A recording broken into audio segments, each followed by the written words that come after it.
Now, today I ask you a question. Where are you from?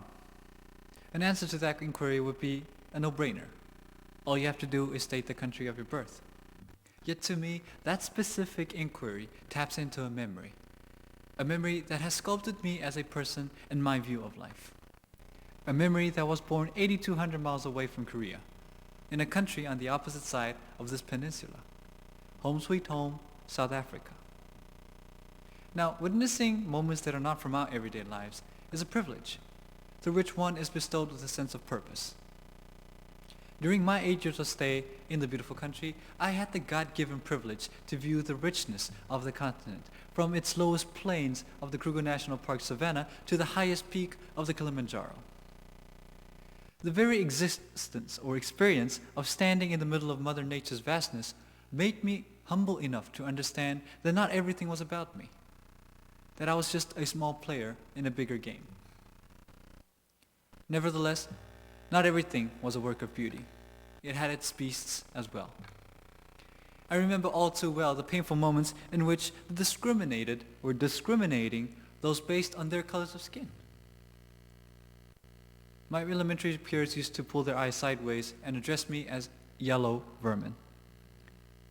Black or white, it came from all sides. Was my anger immune to such violence? No. But my fury was pointed at a more essential matter, at the very heart of racial persecution itself.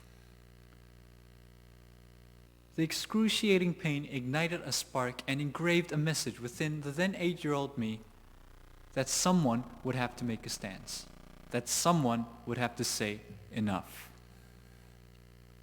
Absolute poverty, the most poignant international issue we generally see through the media, was literally a couple miles away from where I lived. In a town called Olivia and Hoodbush, meaning the cradle of elephants, I had yet witnessed another scene of turmoil. People lived under tin houses, patched with worn sets of tires and rotten woods that had seen many rainfalls. Children and adults wore torn clothes that barely covered their bodies. I, on the other hand, was dressed with the byproducts of capitalism. However, they didn't blame or persecute me for such extravagance, but embraced me warmly as their own. My parents brought them bottles of Coke and loaves of bread on which they survived weeks. One time they wished to repay our generosity through cooking one of their most prized and scarce possessions, chicken. I would forever cherish the delight, but more importantly, cherish their wealth of heart, their willingness to part with the critical means of survival just to repay a meager act of good. I vowed that day to make a stance. I vowed that day to say more for Africa. Enough and more.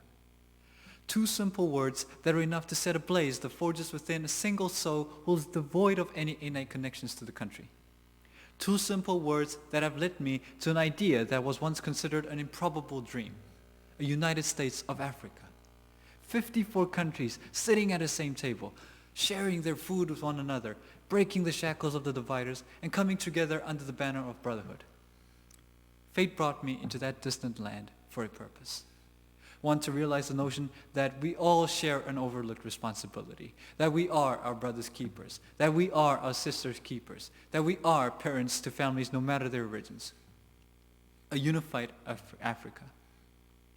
Perhaps a dream too grandiose for a single person. A near impossibility. Yet, as the saying goes, a forest is in an acorn. I chose to be the voice of the needy. I chose to carry the message for the betterment of not only those in progression, but also those in regression. Now, even as we speak, there are those who are ready to divide the beautiful continent. The corrupted masters, the destructive tyrants, those ready to embrace the greed of fill my pocket. Now to them I say, there will be no liberal Africa or a conservative Africa. There is the United States of Africa. There will be no black Africa or a white Africa. There will be the United States of Africa. Thank you.